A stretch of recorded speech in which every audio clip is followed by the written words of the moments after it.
السلام علیکم ورحمۃ اللہ۔ ترجمہ تفسیر القرآن الکریم، سبق نمبر 342، سورہ التوبہ، آیت 4 تا 6، پارہ نمبر 10۔ اعوذ باللہ من الشیطان الرجیم۔ فَإِذَا انسَلَخَ الْأَشْهُرُ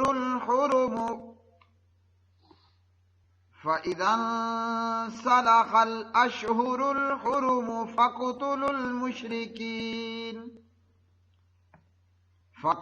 الْمُشْرِكِينَ حَيْثُ وَجَدتُّمُوهُمْ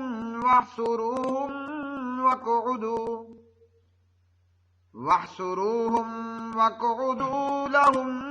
كل مرصد، فإن تابوا وأقاموا الصلاة وآتوا الزكاة فخلوا سبيلهم، إن الله غفور رحيم۔ وَإِنْ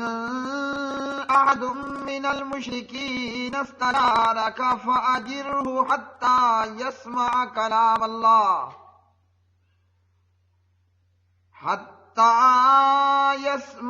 كَلَامَ اللَّهِ ثُمَّ أَبْلِغْهُ مَأْمَنَهُ،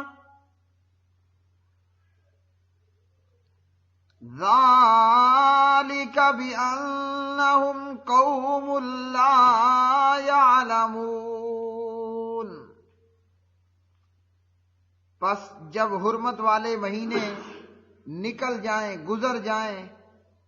تو ان مشرکوں کو جہاں پاؤ قتل کرو، اور انہیں پکڑو اور انہیں گھیرو، اور ان کے لیے ہر گھات کی جگہ بیٹھو۔ پھر اگر وہ توبہ کر لیں اور نماز قائم کریں اور زکوٰۃ ادا کریں تو ان کا راستہ چھوڑ دو، بے شک اللہ سبحانہ و تعالی بے حد بخشنے والا، نہایت رحم والا ہے۔ اور اگر مشرکوں میں سے کوئی آپ سے پناہ مانگے تو اسے پناہ دیجئے یہاں تک کہ وہ اللہ تعالیٰ کا کلام سنے، پھر اسے اس کی امن کی جگہ پر پہنچا دیجئے، یہ اس لیے کہ بے شک وہ ایسے لوگ ہیں جو علم نہیں رکھتے۔ فَإِذَا، چنانچہ جب، انسلخ گزر جائیں، الاشہر مہینے، الحرم حرمت والے، فاقتلوا تو تم قتل کرو، المشرکین مشرکین کو، حیثو جہاں کہیں، وجدتموہم تم پاؤ انہیں، واخذوہم اور تم پکڑو انہیں، واحصروہم اور گھیرے میں لیے رکھو ان کو، واقعدوا لہم اور بیٹھو ان کی طاق میں، کلا ہر مرصد گھات کی جگہ، فَإِن پھر اگر تابوا وہ توبہ کر لیں، وَأَقَامُوا اور وہ قائم کریں، الصَّلَاةَ نماز، وَآتوا اور دیں، الزَّکَاةَ زکوٰۃ، فَخَلُّوا تو تم چھوڑ دو، سبیلہم ان کا راستہ، ان بے شک اللہ تعالی، غفور بہت بخشنے والا، رحیم نہایت رحم کرنے والا ہے۔ وَإِنْ اور اگر احد کوئی من المشرکین مشرکین میں سے استجارہ کا پناہ مانگے آپ سے، فاجرہ تو آپ پناہ دے دیں اسے، حتیٰ کہ یسمع وہ سنے، کلام اللہ تعالیٰ کا کلام، ثم پھر ابلغہ آپ پہنچا دیں اس کو، مأمنہ اس کے امن کی جگہ پر، ذالک یہ، بأنہم اس سبب سے کہ بے شک وہ، قوم ایسے لوگ ہیں، لا یعلمون جو علم نہیں رکھتے۔ قرآن مجید فرقان حمید کی یہ آیات بینات اللہ سبحانہ و تعالی نے ان آیات میں ارشاد فرمایا کہ حرمت والے مہینے گزرنے کے بعد ان مشرکوں کو جہاں بھی پاؤ ان کو قتل کرو۔ یہ ہے وہ آیت جس کا نام ہے آیت سیف، تلوار والی آیت۔ اس آیت مبارکہ میں اللہ سبحانہ و تعالی نے مشرکوں کو قتل کرنے کا حکم دیا اور فرمایا کہ یہ مشرک جہاں بھی ملیں ان کو قتل کر دو، یعنی میدان جہاد کا ہونا ضروری نہیں ہے، مشرک جہاں بھی مل جائیں ان کو قتل کر دینا ہے۔ یہ حرمت والے مہینے کون سے ہیں؟ اس سے مراد وہ جس کا اللہ سبحانہ و تعالی نے پیچھے کی آیات میں ذکر کیا، اربعۃ اشہر کہہ کر، 4 ماہ کہہ کر، اور یہ 4 مہینے ہیں 10 ذوالحجہ سے لے کر 10 ربیع الثانی کے ایام تک۔ بعض نے اس سے کہا کہ حرمت والے مہینوں سے مراد رجب، ذوالقعدہ، ذوالحجہ اور محرم ہے، جبکہ ایسا نہیں ہے۔ یہاں حرمت والے مہینوں سے مراد وہ حرمت والے 4 مہینے ہیں کہ جن مہینوں کے تعلق سے اللہ سبحانہ و تعالیٰ نے سورۃ التوبہ کی آیت نمبر 2 کے اندر بیان فرمایا کہ زمین میں 4 مہینوں تک چلو پھرو اور بے شک کہ تم اللہ سبحانہ و تعالیٰ کو عاجز کرنے والے نہیں ہو۔ تو ان کی ابتدا جو ہے وہ 10 ذوالحجہ سے یوم النحر سے شروع ہوئی اور 10 ربیع الثانی کو یہ مدت اختتام پذیر ہوئی۔ تو ان دنوں کے اندر اللہ سبحانہ و تعالیٰ فرماتے ہیں کہ جب یہ مہلت والے دن گزر جائیں پھر ان مشرکوں کو جہاں بھی پاؤ ان کو قتل کرو، اور ان کا قتل اللہ سبحانہ و تعالیٰ نے حکم دیا کہ ان کافروں مشرکوں کو جہاں بھی ملیں، یعنی جنگ کا میدان ہونا ضروری نہیں ہے، بلکہ ہر وہ جگہ جہاں سے دشمن کے گزرنے کی توقع ہے وہاں دشمن پر حملہ آور ہونا ہے۔ اور فرمایا کہ سوائے اس کے کہ اگر کوئی مشرک توبہ کر لے، یعنی کفر کو چھوڑ دے اور اسلام قبول کر لے، کوئی مشرک اپنی زبان سے یہ اقرار کر لے اشہد ان لا الہ الا اللہ واشہد ان محمدً عبدہ ورسولہ، اگر کوئی توبہ کر لے کفر کو چھوڑ کر اسلام قبول کر لے تو فرمایا کہ پھر اسے چھوڑ دینا ہے، اور صرف توبہ کر لینا ہی کافی نہیں ہے، جب کلمہ پڑھ لیا اب اللہ کی توحید مطابق زندگی گزارنا ہے، اور جب نبی علیہ الصلوۃ والسلام کی رسالت کی گواہی دے دی تو آپ کی رسالت کی گواہی دے دینے اور رسالت کو قبول کر لینے سے اب نبی علیہ الصلوۃ والسلام کی تمام تعلیمات کو ماننا بھی ضروری ہے، جس میں سر فہرست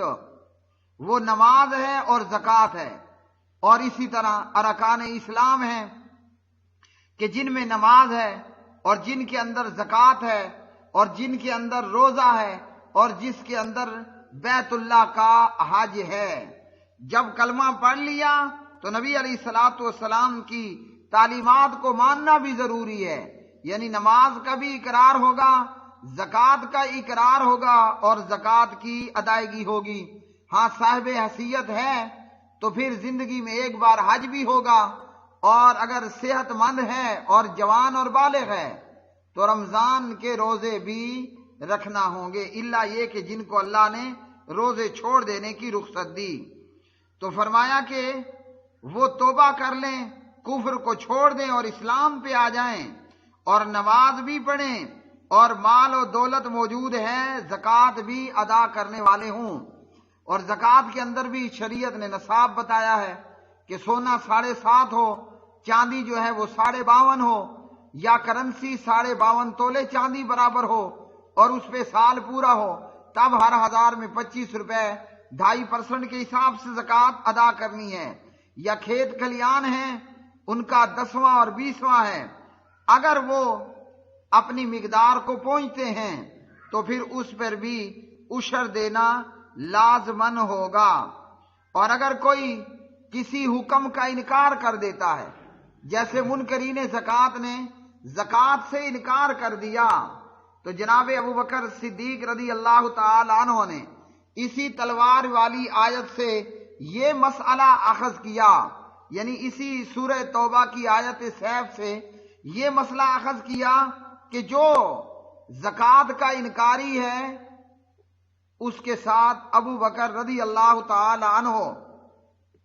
اور جناب ابو بکر کے لشکر جہاد کریں گے، لڑائی کریں گے، اسے قتل کر دیا جائے گا اور اس کا مال لوٹ لیا جائے گا۔ اور یہی جناب صدیق رضی اللہ تعالی عنہ نے کیا، کیونکہ اللہ نے یہاں ذکر کیا اس آیت سیف کے اندر کہ توبہ بھی کرنی ہے اور صرف زبان سے اسلام قبول کر لینا کافی نہیں، بلکہ نماز بھی ادا کرنی ہے اور زکوٰۃ بھی ادا کرنی ہے۔ فرمایا میں اس شخص سے ضرور لڑوں گا جو نماز میں اور زکوٰۃ میں فرق کرتا ہے۔ اور پیارے نبی علیہ السلام کی حدیث کیا ہے؟ صحیحین میں، بخاری مسلم میں، جناب عمر ابن خطاب رضی اللہ تعالی عنہ راوی، آپ صلی اللہ علیہ وسلم نے فرمایا امرت ان اقاتل الناس حتی یشہدوا ان لا الہ الا اللہ وان محمد رسول اللہ ویقیموا الصلاۃ ویؤتوا الزکاۃ، مجھے حکم دے دیا گیا ہے کہ میں لوگوں سے لڑائی کروں، یعنی اس آیت میں اللہ نے، آیت سیف میں اللہ نے حکم دیا کہ مشرکوں کو قتل کرنا ہے، جہاں بھی مل جائیں گردن اڑا دو ان کی۔ تو مجھے حکم دیا گیا کہ میں لڑائی لڑوں، لوگوں سے لڑائی کروں، حتیٰ کہ وہ گواہی دے دیں کہ اللہ کے سوا کوئی معبود برحق نہیں اور محمد اللہ کے صلی اللہ علیہ وسلم رسول ہیں، اور مزید یہ کہ نماز قائم کریں اور زکوٰۃ ادا کریں۔ صحیح بخاری کتاب الایمان حدیث نمبر 25، صحیح مسلم کتاب الایمان باب الامر بقتال الناس حتی یقولوا لا الہ الا اللہ حدیث نمبر 22۔ اب امام بخاری اس حدیث کو بخاری میں کتاب الایمان میں لائے اور امام نووی رحمہ اللہ اسے مسلم میں کتاب الایمان کے اندر لائے، تو کیا پتہ چلا کہ ایمان فقط اسلام قبول کر لینے کا نام نہیں ہے، بلکہ اسی کے ساتھ ہی اٹیچ ہے نماز کا قائم کرنا، زکوٰۃ کا ادا کرنا۔ اگر کوئی زکوٰۃ کا منکر ہوا وہ کافر ہوا، اور اگر کوئی نماز کا منکر ہوا تو وہ بھی کافر ہوا۔